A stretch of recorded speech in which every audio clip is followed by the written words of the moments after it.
primero es anunciar mi voto positivo, el apoyo al trabajo que ha venido bien realizando la doctora Daniela Maturana, pero quiero dejarle planteada a la ciudad algunos asuntos que creo que todavía nos faltan, sobre todo porque Colombia ha avanzado bastante en normatividad y a nivel internacional también hay un avance grande frente a todo el precepto y los conceptos que tienen que ver con el mundo de las mujeres, en el mundo de los hombres.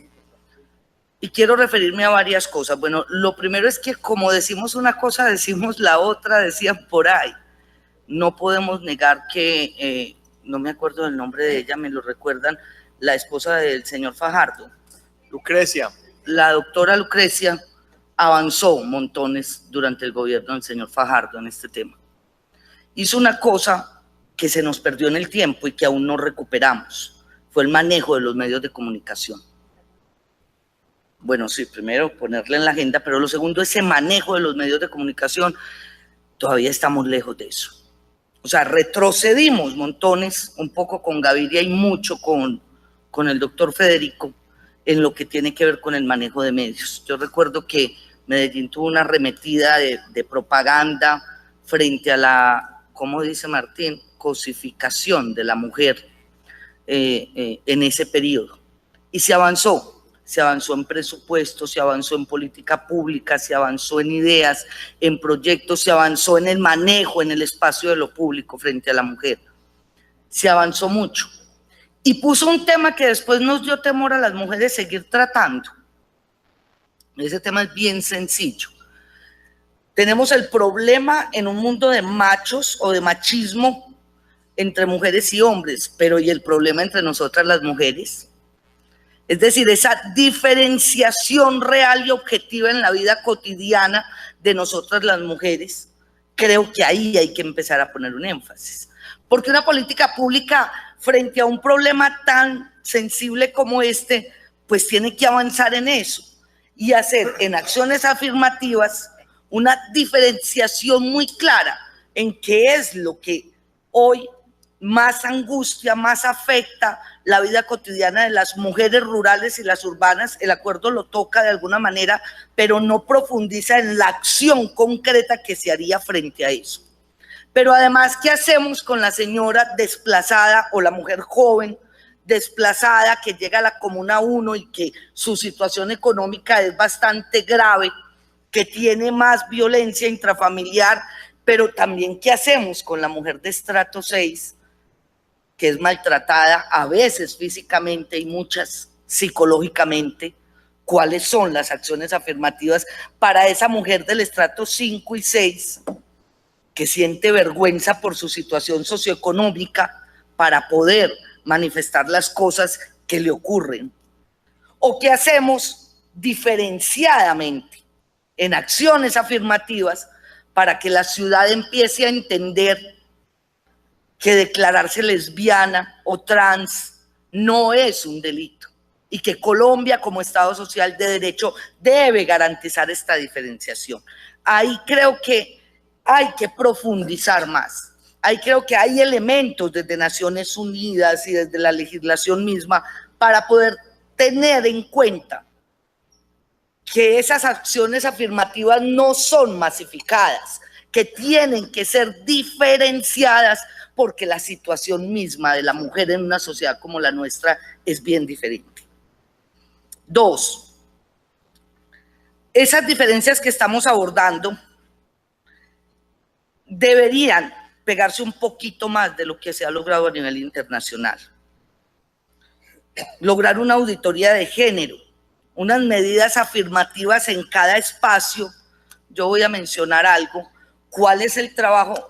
Lo menciona Maturana al final, y me parece, aquí me lo estaba diciendo el doctor Moncada, y me parece maravilloso.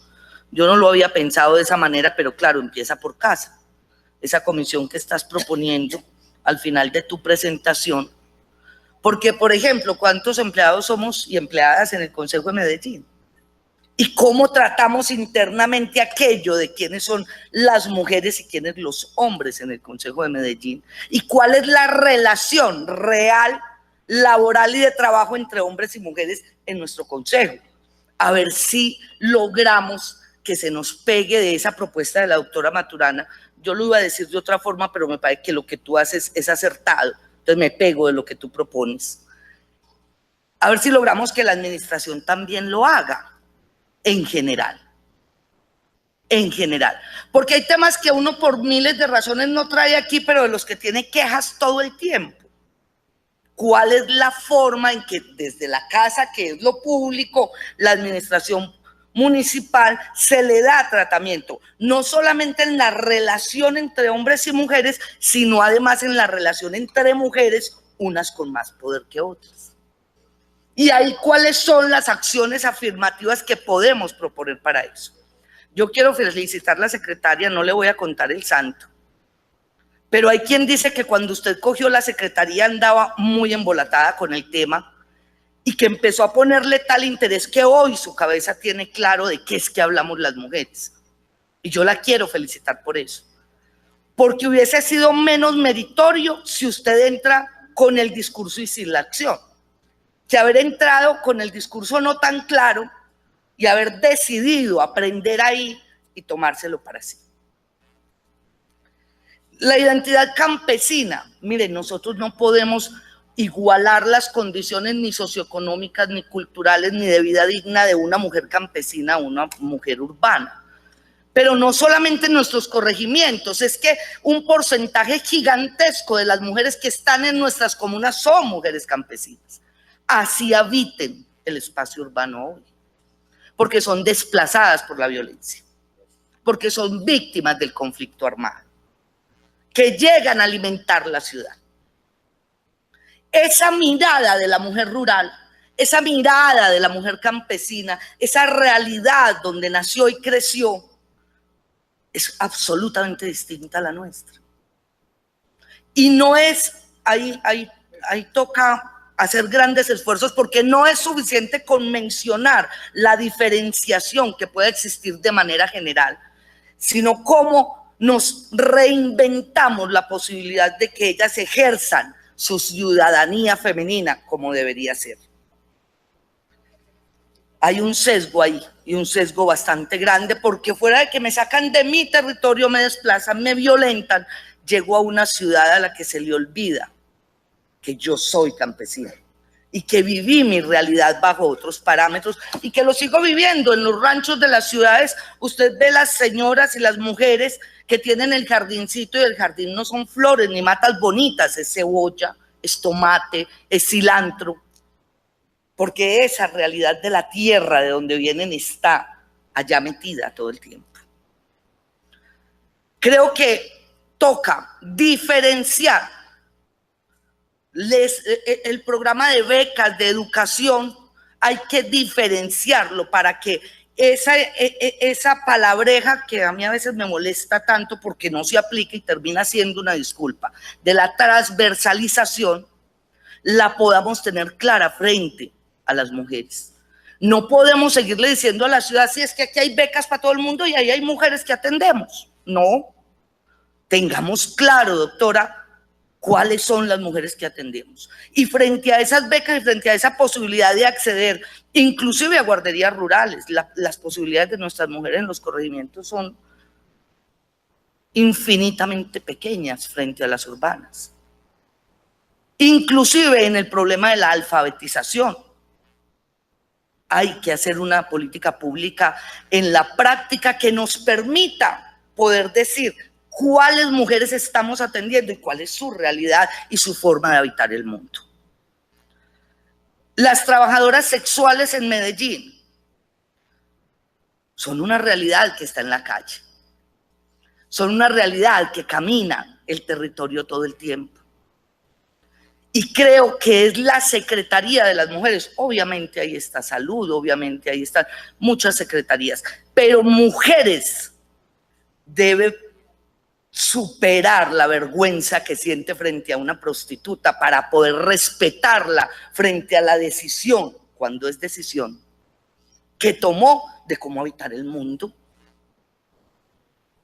Y a quien no tomó la decisión, pero la realidad la puso ahí, también ahí hay una realidad distinta que hay que atender. no como población vergonzante, sino como ciudadanas de primera categoría, a las que también hay que darles la mano y no esconderlas como escondemos el mugre debajo de la cama cuando llega la suegra. Hay que atenderlas, hay que mirarlas a los ojos y reconocerlas dentro de ese amor que como género tenemos. Sororidad se llama. A ellas también hay que abrazarlas. Y esta ciudad necesita empezar a hablar de esa población porque todos los días es más grande. Y cuando me refiero a ellas, no me refiero solo a quienes están en las calles del centro de Medellín, sino a quienes son las llamadas prepago, quienes tienen otras formas de ejercer la prostitución como una decisión de vida. Ellas también necesitan ser atendidas. Voy a tratar de terminar con 4 o 5 puntos. La participación de las mujeres, de las organizaciones sociales, creo que hay que darles más fuerza. Creo que todavía es muy débil en la política pública esa garantía de las organizaciones sociales de mujeres. Intervenir los medios de comunicación. Mire, yo no sé si nos montáramos una gran campaña, empezáramos por Telemedellín y habláramos con Teleantioquia, Mabel es muy amable en ese tipo de cosas, para que volvamos a hablar en los medios de comunicación en un lenguaje inclusivo, que nos haga sentir que somos más del 50% de la población y que ejercemos ciudadanía de primera categoría.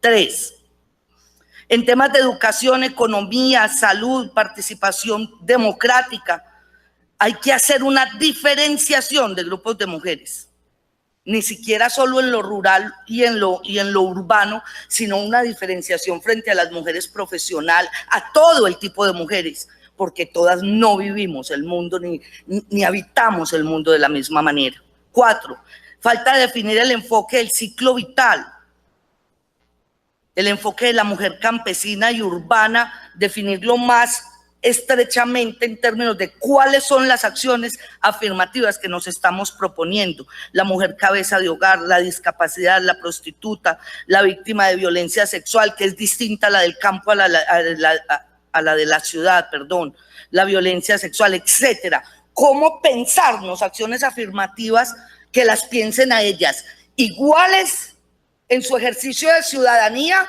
y como seres humanos, pero distintas frente a su realidad? 5 y último punto, la falta de aplicación de las políticas públicas de género en el espacio de lo público. ¿Cómo meternos en una cosa de enseñarles a estos hombres y a nosotras mismas a vivir y habitar el mundo más como seres humanos, más respetando la presencia del otro y de la otra? ¿Cómo hacer una gran campaña que posibilite romper? Martín habla todo el tiempo de techos de cristal y yo siempre lo regaño. Le digo, no, Martín, no más techos de cristal, es un muro de contención lo que tenemos. El techo de cristal, yo que considero ser una mujer fuerte, pues lo rompo. Pero lo que tenemos allá no es un techo de cristal, es un muro de contención que no permite que las mujeres salgamos. Y las que lo hacemos con uñas y dientes para poderlo lograr. Voy a acompañar la política, no me le he dedicado mucho a esto, por lo menos no en los espacios de lo público que se ha hecho en este tiempo, pero mi equipo ha estado trabajando mucho el tema. Ángela María ha estado pendiente, Martín, que es más feminista que Ángela, ¿cierto, Martín? Y Jenny, una gran amiga que nos hizo un muy buen documento para hoy. Quiero darle las gracias a ella. Voy a votar la positiva, pero creo que hay mucho que trabajar y sobre todo creo que hay que sentarse con Orlando ahora que llegue el superávit, porque esto se nos queda en el papel si no hay presupuesto suficiente. Y el presupuesto del doctor Federico le ha dado a las mujeres durante estos primeros 3 años y el que viene para el año siguiente un presupuesto vergonzante.